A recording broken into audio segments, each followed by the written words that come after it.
Welcome to the Salmon Runs YouTube. Enjoy the video. You start by matching sample rates so OBS isn't resampling audio midstream. Open Settings Audio and set desktop and mic to the same rate. Next, add precise sources. Use audio input capture for each mic and desktop audio for system sound. Once done, test a short recording to observe the delay.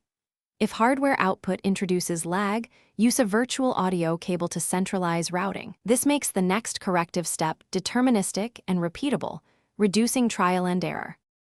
Now correct the timing inside OBS. Open the mixer, then Advanced Audio Properties. For the source that is late, enter a positive sync offset in milliseconds. For sources that are early, use a negative offset or delay the other source instead.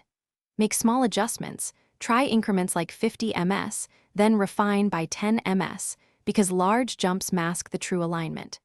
Make sure monitor and output VS monitor only is set appropriately. Choose monitor and output when you want the stream to hear corrections too. Finish by recording a full-length test and watch for drift across the file. If it stays consistent, lock your offsets and start the stream. If sync gradually drifts, inspect CPU/GPU load, audio driver updates, and Windows exclusive mode. These cause variable buffering.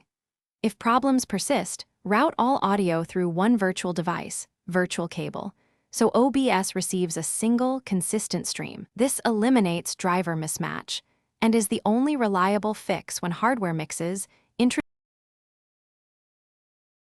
Thanks for watching. Consider subscribing if we helped you.